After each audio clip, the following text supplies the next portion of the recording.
10 দফা দাবি আদায়ের লক্ষ্যে গৌরনগর আরডি ব্লকের অন্তর্গত ফুলবাড়ি গ্রাম পঞ্চায়েতে ইন্ডিয়া জোটের পক্ষ থেকে এক ডেপুটেশন প্রদান করা হয়। দাবিগুলির মধ্যে অন্যতম হচ্ছে ফুলবাড়িকান্দি গ্রাম পঞ্চায়েতের বিভিন্ন রাস্তাঘাট সংস্কার করতে হবে, মানুষের রেখার ন্যায্য কাজ করাতে হবে ইত্যাদি 10 দফা দাবি নিয়ে আজ দুপুর 2 ঘটিকার সময় ফুলবাড়িকান্দি গ্রাম পঞ্চায়েতে পঞ্চায়েত সেক্রেটারির মাধ্যমে ভিডিওর কাছে এক স্মারকপত্র তুলে দেন ফুলবাড়ি গ্রাম পঞ্চায়েতের পঞ্চায়েত সমিতির সদস্য ময়জুল হকের নেতৃত্বে পঞ্চায়েত প্রতিনিধি এবং এলাকাবাসী মিলে এই ডেপুটেশন প্রদান করেন। ডেপুটেশন শেষে পঞ্চায়েত সমিতির সদস্য মাইজুল হক বলেন, যদি আমাদের দাবি পূরণ না হয় তাহলে আগামী দিন আরও বৃহত্তর আন্দোলন সংগঠিত হবে।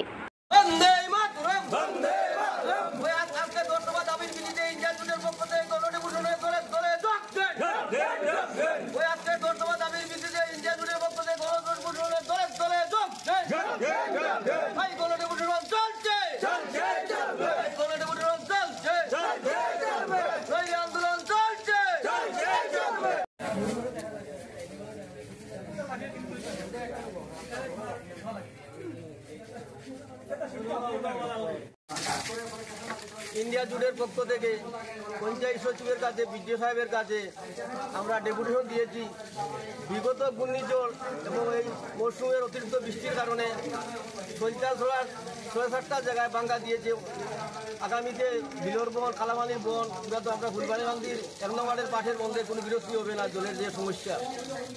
এবং আমাদের 5 নং ওয়ার্ডের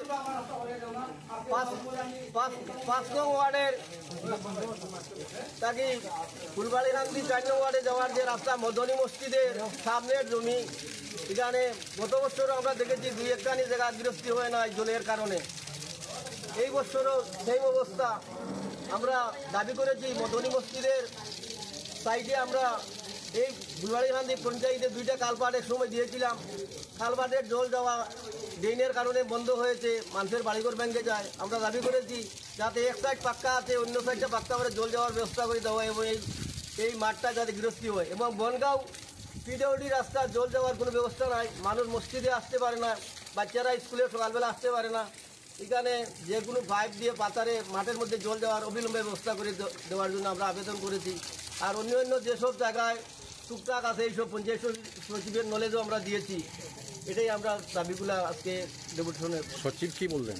সচিব বললেন উনি বিডিও সাহেবকে জানিয়ে যতটুকু তার সামর্থ্য উনি কাজ করে দেবেন।